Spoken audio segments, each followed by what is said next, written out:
मेरे प्यारे साथियों, आप सबका एपीजे क्लासेस की मोटिवेशन क्लास में मैं स्वागत करता हूं। मैं हूं सूरज। जैसा कि आप सबको पता है, हम सब एक बहुत ही महत्वपूर्ण पुस्तक पढ़ रहे हैं जिसका कि नाम है संजीवनी विद्या का रहस्य। तो ये हम लोग पार्ट 4 तक कंप्लीट कर चुके हैं। आज हम पार्ट 5 के लिए पढ़ने जा रहे हैं। जैसा कि आप सब जो लोग इस पुस्तक को पढ़े हों उनको पता होगा, ये ज्ञान नहीं, ज्ञान से भी ऊपर की चीज़ है जो हमारे अंतरात्मा को प्रभावित करती है, हमारे जीवन को सही दिशा देती है और हमें भ्रम से बचाती है और हमारे भीतर के अंधकार को दूर करती है। तो हमारा यही आप सबसे अनुरोध है कि चाहे कोई विद्यार्थी हो चाहे न हो, वो उम्र के किसी भी पड़ाव में हो, उन सभी के लिए पुस्तक कारगर होने वाली है और उन सब के जीवन में, जिनके जीवन में अंधेरा, उन सब के जीवन में प्रकाश लाने वाली पुस्तक है। तो इसी कड़ी में हम लोग आज पार्ट 5 के लिए पढ़ेंगे। तो हमने पार्ट 4 तक पढ़ लिया है, आज पार्ट 5, क्योंकि ये पुस्तक 2 भागों में है, भाग 1 और भाग 2। तो भाग 1 में 84 पेज हैं, जिसमें कि हम पहला भाग पढ़ रहे हैं, जिसमें कि 39 पेज हम कवर कर चुके हैं। आज 39 के आगे हम लोग पढ़ेंगे, ठीक है। और आज से हम चलिए शुरू करते हैं हम लोग पढ़ना। तो आप लोग जो लोग नए हैं इस चैनल पर, ज़रूर अगर अच्छा लगे तो चैनल को लाइक करें, शेयर करें। जो लोग अभी तक सब्सक्राइब नहीं किए वो ज़रूर सब्सक्राइब करें और बेल आइकन को प्रेस कर दें, जिससे कि आने वाली नई वीडियो आपको समय समय पर मिलती है। तो चलिए साथियों, हम लोग शुरू करते हैं आगे पढ़ना। जैसे कि अगला हमारा जो टॉपिक है, आज हम पढ़ेंगे जड़ता की ओर न बढ़े। कहा जा रहा है जड़ता की ओर न बढ़े। तो जड़ता का अर्थ क्या होता है, जड़ का अर्थ क्या लिया जाता है? जड़ता का मतलब जड़ लोग भी होते हैं। जड़ का मतलब जो अपने विचारों में समय के अनुसार परिवर्तन नहीं करते हैं, वो उसी परिस्थिति में रहना पसंद करते हैं, तो ऐसे लोग जड़ कहे जाते हैं। और जड़ता ये जो भावना है वही है, ठीक है ना। तो हम लोग आज जड़ता की ओर ना बढ़ो, यही हम लोग पढ़ने वाले हैं। तो चलिए हम लोग अब पढ़ना शुरू करते हैं और मैं आपको समझाता भी चलूँगा। तो देखिए, कहा जा रहा है सरकारी दफ्तरों में, यानी जितने भी गवर्नमेंट ऑफिसेस होते हैं में काम की गति मंद कर देने का इन दिनों एक नया फैशन चला है। यानी जो इतने भी सरकारी दफ्तर हैं, उन दफ्तरों में काम की जो गति है मंद कर देने का इन दिनों एक बहुत बड़ा फैशन चल चुका है। जैसे हम देखिए, अगर न्यायालयों की बात करें तो जो जितने भी न्यायालय हैं, वो कोर्ट में जितने भी मामले हैं वो सब अटके रह जाते हैं। काफ़ी लंबा वक्त हो चुका है, तभी लोगों को न्याय नहीं मिल पाता है। तो कारण यही है कि या तो लोगों की कमी, या तो वहाँ काम करने वाले जो लोग हैं वो काम को टालते हैं, या काम की गति धीमी है, जिसके कारण जितने भी सरकारी काम हैं वो कहीं ना कहीं सब अटके हुए हैं, वो पूरे नहीं हो पाते हैं। तो कारण ये है कि जितने भी सरकारी दफ्तर हैं, दफ्तरों में काम की गति मंद कर देने का इन दिनों एक नया फैशन चला है। बाबू लोग इस कोशिश में रहते हैं कि उन्हें कम से कम काम करना पड़े। यानी जितने भी सरकारी दफ्तरों में काम करने वाले बाबू लोग होते हैं, वो इसी कोशिश में रहते हैं कि उन्हें कम से कम काम करना पड़े। जानकारों का कथन है कि स्वाधीनता मिलने तक जितना काम एक बाबू निपटाता था, अब 2 भी उतना नहीं करते हैं। ऐसा कहा जा रहा है, कथन है कि आज़ादी जब मिली नहीं थी या मिलने तक हमारे भारत में एक बाबू जितना काम निपटाता था, अब उतने 2 बाबू नहीं कर सकते हैं। कहने का मतलब, अगर वर्तमान समय में हम बात करें तो जितने भी सरकारी दफ्तर, अगर 2 बाबू काम करते हैं, तो अगर आज़ादी से पहले की बात करें, आज़ादी के समय की बात करें, तो उस समय 1 बाबू 2 बाबू के से काम से ज़्यादा करता था। आगे कहा जा रहा है, इस प्रकार जड़ता की ओर अन्य वर्ग भी चल रहे हैं। इसका परिणाम न व्यक्ति के लिए श्रेयस्कर है न राष्ट्र के लिए। इसका जो नतीजा होगा, इसी तरह सरकारी बाबू की तरह अन्य वर्ग भी चल रहे हैं, वो भी काम की गति को मंद कर देना चाहते हैं। और तो इसका जो नतीजा होगा या परिणाम होगा, वो व्यक्ति के लिए श्रेयस्कर नहीं, ना ही राष्ट्र के लिए। पारिश्रमिक अधिक लिया या दिया जाना चाहिए, परिश्रम में जड़ता उत्पन्न करना प्रत्येक की दृष्टि से क्या है, अनुपयुक्त है। किसी को यानी मजदूरी ज़्यादा मिले कम मिले बात की बात है, लेकिन जड़ता उत्पन्न करना प्रत्येक दृष्टि से क्या है, अनुपयुक्त है। जिन लोगों ने जीवन में कोई महत्वपूर्ण कार्य किए हैं, यानी जितने भी लोग इस संसार में महत्वपूर्ण काम यानी कार्य किए हैं, उनने समय और श्रम का महत्व पहचाना। उन्होंने किसके महत्व को पहचाना है, श्रम और समय के महत्व को। एक क्षण भी बिना बेकार गवाएं वे पुरुषार्थ में संलग्न रहे, यानी मेहनत करने में संलग्न रहे, श्रम करने में संलग्न रहे हैं।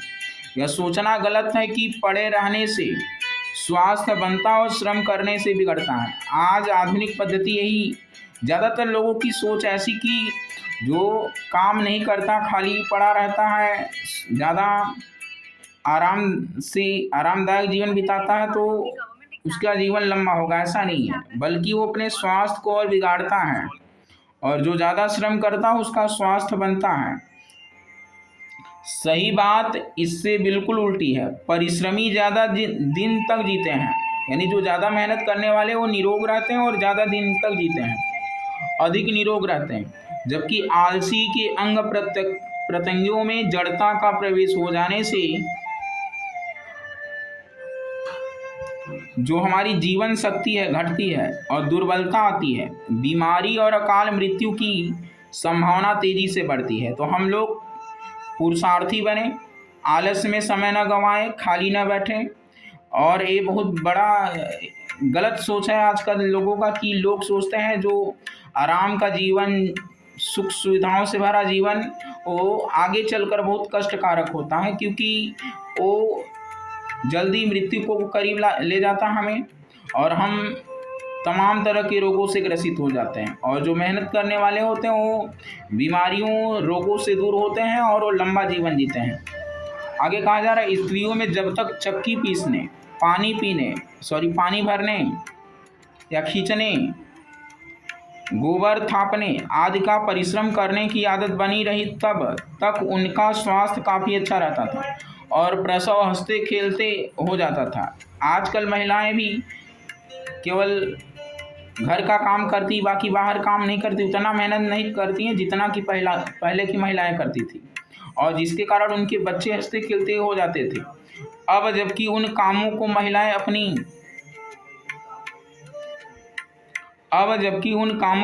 अपनी शान के खिलाफ समझती हैं, सोचती हैं ये सब हमारा काम नहीं है, तो बीमारियों की शिकार बनी रहती हैं।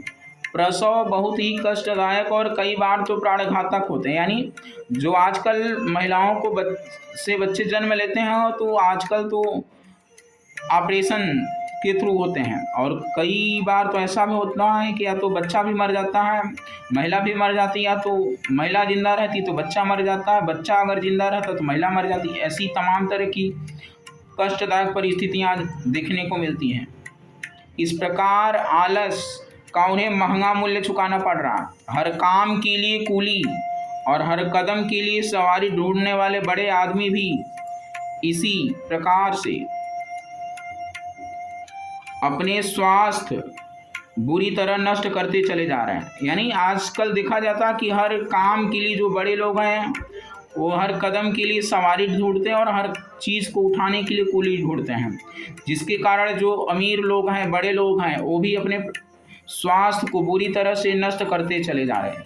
क्योंकि देखिए, कोई कितना भी अमीर हो, चाहे मध्यम वर्ग हो, चाहे गरीब हो, जो प्रकृति के बनाए गए नियम हैं, ईश्वर के जो नियम है, वो सभी के लिए एक समान है। तो इससे कोई बहुत बड़ा फर्क नहीं है कि कोई धनी है तो मेहनत नहीं करेगा तो स्वस्थ ही रहेगा, वो दीर्घ जीवन जीगा, ऐसा कतई संभव है। आजकल हम लोग तो अपने चारों तरफ देख रहे हैं कितनी भयावह स्थिति है।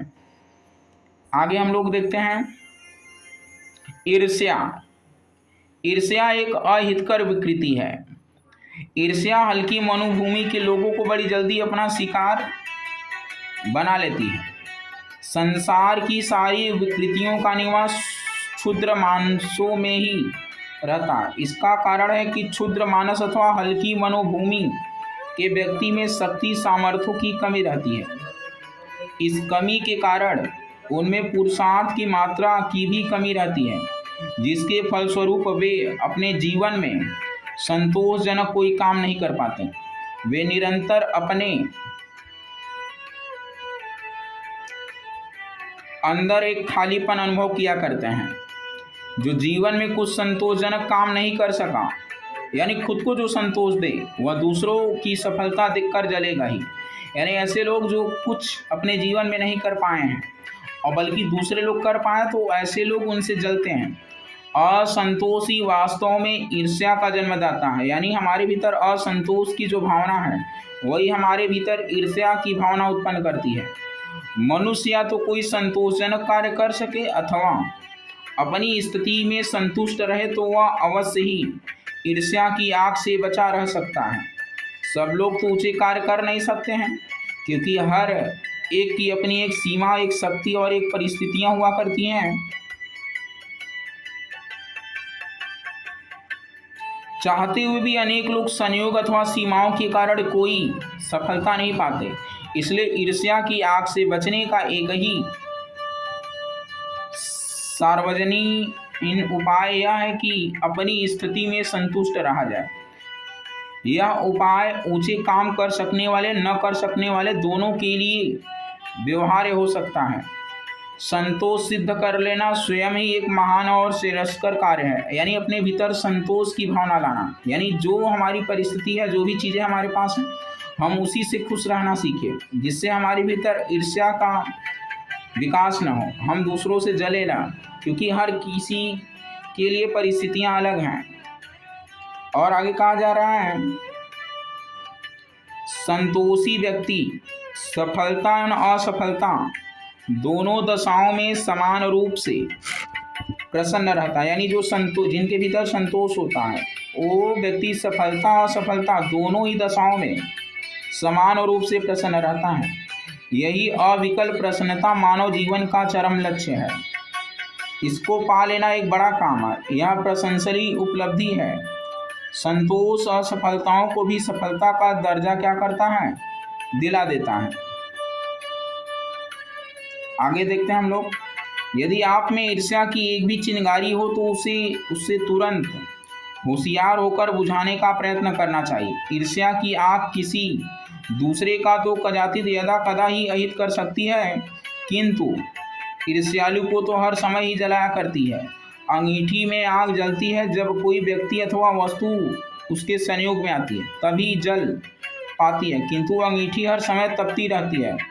इसका परिणाम यह होता है कि लोहे की अंगीठी कुछ समय में ही जल कर जड़ जाती है और जल्दी ही बेकार हो जाती है। यही दशा एक ईर्ष्यालु की होती है, यानी ईर्ष्या करने वालों की। यदि किसी का हित करना भी चाहे तो उसके लिए अवसर आने पर भी वह किसी का हित कर पाएगा, इसका कोई निश्चय नहीं है, क्योंकि अन्य लोगों के पास भी बुद्धि और बल रहा करता है। जब तक कोई अवसर आता है तब तक ईर्ष्यालु अपनी आग में आप जलता हुआ ढेर हो लेता है। उसके मन, मस्तिष्क तथा आत्मा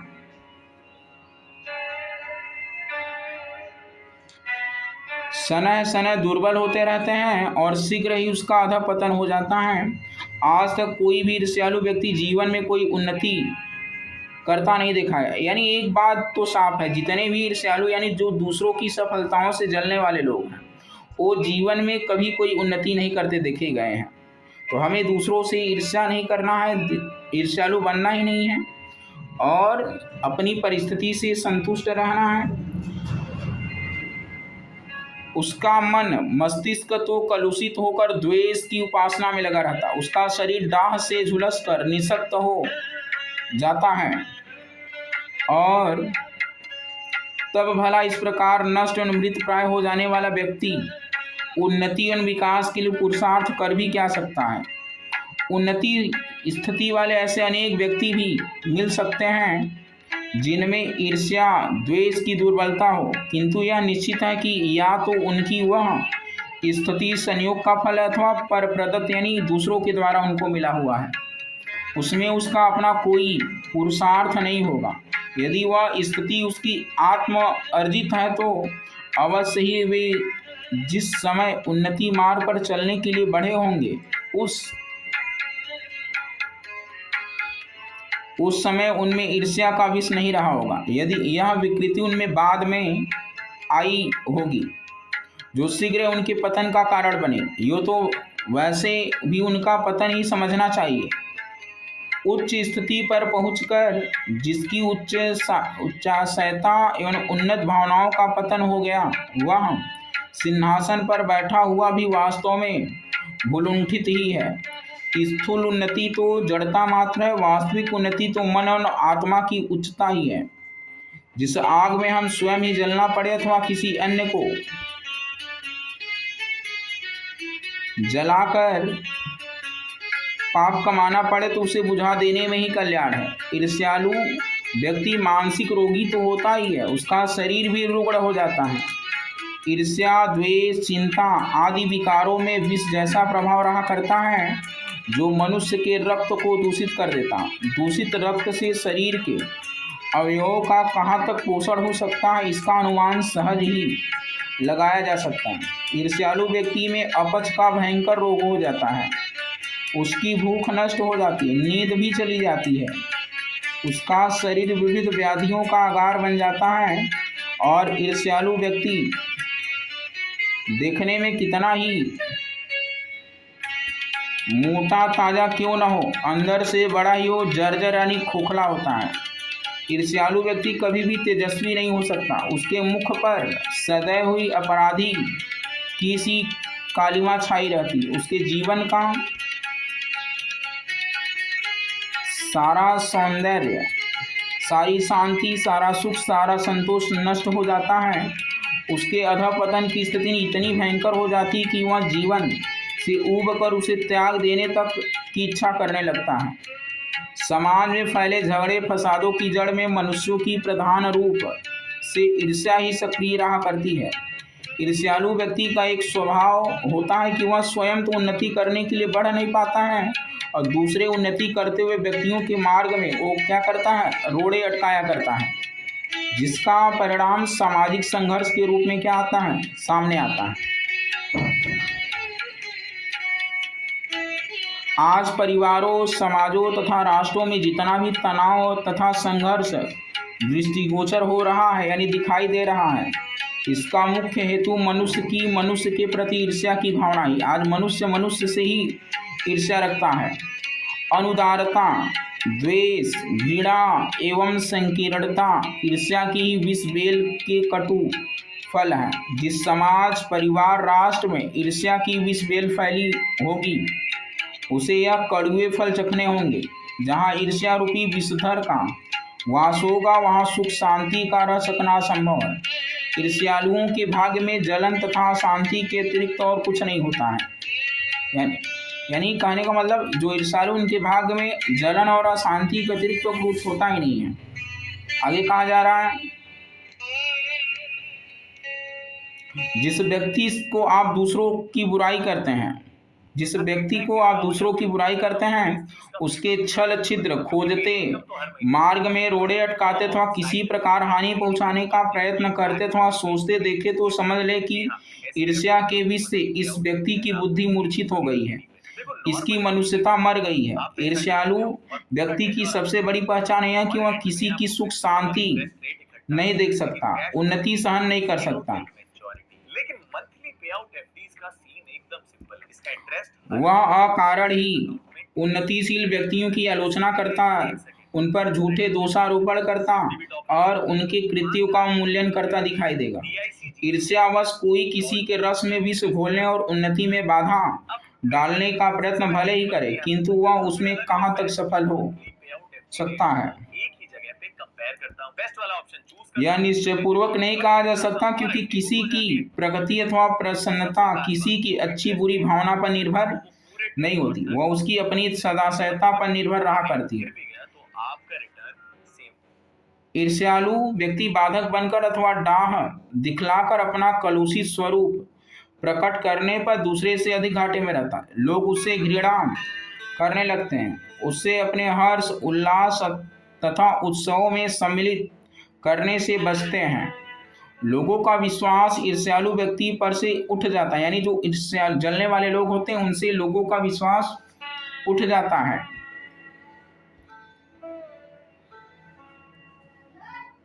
कोई उससे बात करना पसंद नहीं करता। इस प्रकार की बहिष्कृत स्थिति किसी के लिए भी जलते हुए नरक कुंड की यातना से कम नहीं होती। ईर्ष्या का जन्म स्वयं अपनी उन कमजोरियों से होता है जो उन्नति पथ में बाधक होती। जब मनुष्य अपनी कमियों से असफलता का शिकार बनता है तब उसमें पराजय की भावना आ जाती, किंतु अपने अहंकार के कारण वह उनका हेतु अपने अंदर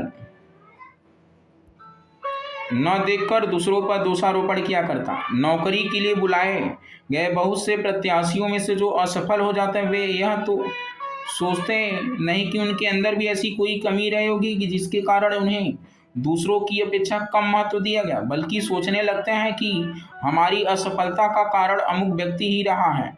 यदि यह न आया होता तो कोई कारण नहीं कि वे नौकरी के लिए न चुने गए होते। कितना गलत तरीका है सोचने का। दूसरे लोग चुनाव के लिए क्यों ना आते और क्यों ना अपनी अधिक विशेषता के कारण नौकरी पाने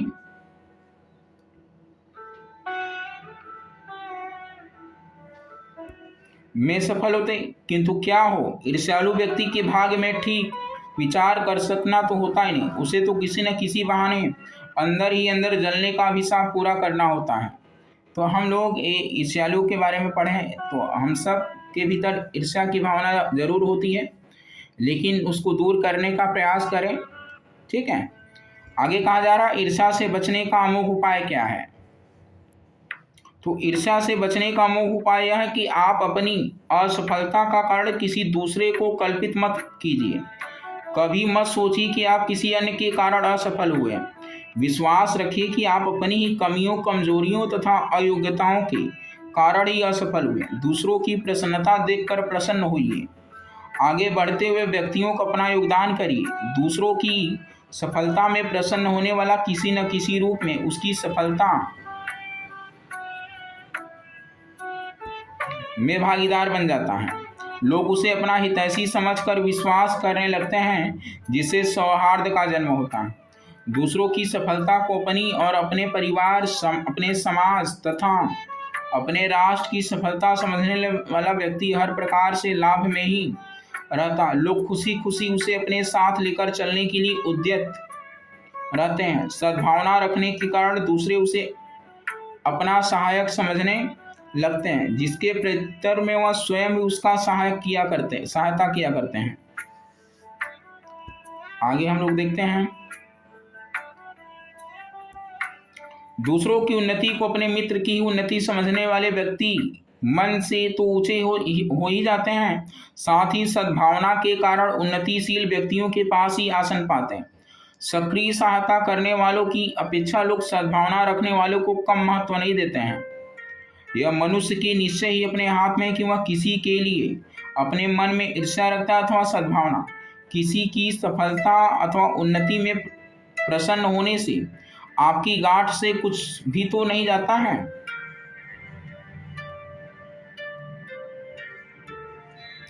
उल्टे दूसरों का स्नेही अथवा श्रद्धा पात्र बनकर आपको लाभ ही लाभ होगा। हम सामाजिक प्राणी, समाज से अलग हमारा कोई अस्तित्व नहीं है। समाज उन्नत होगा तो हमारी भी उन्नति होगी, समाज का पतन होगा तो हमारा भी क्या होगा, पतन होगा, ऐसा कहा जा रहा है। हम समाज के उत्थान पतन अथवा सफलता से कदापि अछूते नहीं रह सकते हैं। इस प्रकार समाज के एक अभिन्न अंग होकर यदि हम ईर्ष्यावश किसी का अहित करने की सोचते हैं तो सबसे पहले अपना हित करने का उपक्रम करते हैं। समाज में एक दूसरे की सहायता सहयोग से ही लोग आगे बढ़ते हैं। जब हम दूसरों के प्रति सद्भावना रखेंगे तो उनको आगे बढ़ने में सहायता करेंगे, तभी कोई हमारी भी सहायता करेगा। यह सोचना कि समाज में केवल मेरी उन्नति हो और मैं ही सफलता पाऊं, अन्य सारे लोग गिरे ही पड़े रहे, तो यह एक अनागरिक विचार होगा। एक संकीर्णता, एक स्वार्थपरता होगी जो किसी भी दशा में वांछनीय कदापि नहीं कही जा सकती। समाज में सबकी उन्नति होने पर ही हमारी उन्नति की शोभा भी है। हम उन्नत तथा संपन्न बने रहे, सब पतितावस्था में पड़े रहे तो हमारी उन्नति हम पर एक बोझ जैसी लगेगी। यानी सब लोग उन्नति करें, समाज के लोग, राष्ट्र, तभी तो हमारी शोभा भी बने रहेगी। आगे, मानवता का यही तगाजा कि हम किसी से ईर्ष्या न करते हुए स्वयं अपना विकास करने का प्रयत्न करें और यथासाध्य दूसरों की उन्नति में सहायक बनकर अपने लिए भी सहायता, सहयोग तथा सहानुभूति सुरक्षित कर लें। इस प्रकार ही हम ईर्ष्या की आग से बचकर सबके साथ सुख शांति का जीवन बिता सकेंगे। तो साथियों, हमने बहुत ही महत्वपूर्ण टॉपिक को पढ़ा है। आज 2 टॉपिक हमने किया है। इसके आगे हम लोग अगला टॉपिक पढ़ने वाले हैं। डरपोक अपना स्वास्थ्य गंवाता है और मनोबल भी। तो डरपोक हमें नहीं बनना है। तो एक तो हमें ईर्ष्या द्वेष नहीं रखना है, और दूसरा पहले हमने पढ़ा कि काम की गति को मंद नहीं करना है, ठीक है ना। काम की गति को बनाए रखना है। हम जितना ही कठोर परिश्रम करेंगे उतने ही स्वस्थ रहेंगे, निरोग रहेंगे, लंबा जीवन जिएंगे, और उतने ही हम अंदर से मजबूत रहेंगे। और ये घटिया विचार सोचते हैं कि जो ज़्यादा श्रम करता हो अपना स्वास्थ्य गंवाता है, ऐसा बिल्कुल भी नहीं, जस्ट इसका उल्टा होता है। तो साथियों, अब मैंने ये डिसीजन लिया है कि अब हम इस चैनल पर आपको ऐसी ही विद्या की बातें बताएंगे जिससे हर लोगों के जीवन में हम अपना जो थोड़ा सा योगदान है दे पाएँ, लोगों को अच्छी बातें बता पा रहे हैं। ये हमारे लिए बहुत बड़ी सौभाग्य की बात है। उस गुरु की अनंत कृपा है जिन्होंने पता नहीं क्या सोचकर इतनी हमारे ऊपर कृपा की है कि वो हमको आज इतना बड़ा विद्या देने लायक बना दिया है कि हम ऐसी विद्या की बातें आप सबको बता पा रहे हैं। वरना धन कमाने वाले तो बहुत हैं, लेकिन ऐसे विचार और ऐसी बातें शायद उनके पास नहीं होंगी, ना वो बता पाएंगे और ना ही वो इसके लिए कोशिश करेंगे बताने का। तो शायद वो हमारे भीतर हिम्मत, हौसला, उस गुरु की जो छत्र छाया में हम जी रहे हैं और उनकी प्रेरणा पाकर जो भी कुछ कर पा रहे हैं वो सब गुरु का अनुदान है। तो साथियों, मैं चाहता हूँ आप सभी इस गुरु से जुड़ें, जिससे आपके जीवन में भी वो अनुदान आए और आप भी दूसरों से अलग हों और आपके जीवन में भी वो सौभाग्य का उदय हो। साथियों, अब आपको हर रोज़ ये वीडियो मिलेगा। अब नागा नहीं होगा। हमारी कोशिश रहेगी कि हम इसको नागा ना करते हुए भी हर रोज़ कंटिन्यू करें, ठीक है। अगर आप सबको अच्छा लगे तो बस इतना ही करना है, क्योंकि इस वीडियो को बनाने में बहुत मेहनत भी लगता है नहीं। तो ऐसा नहीं होता है कि बिना मेहनत का कुछ हो जाता है। तो आप किसी की मेहनत के लिए बस क्या किया करिए, अगर अच्छा लगे तो लाइक का बटन दबा दीजिएगा, और जो लोग चैनल को सब्सक्राइब नहीं किए ज़रूर सब्सक्राइब करें। तब तक के लिए धन्यवाद। मिलते हैं हम लोग नेक्स्ट वीडियो में।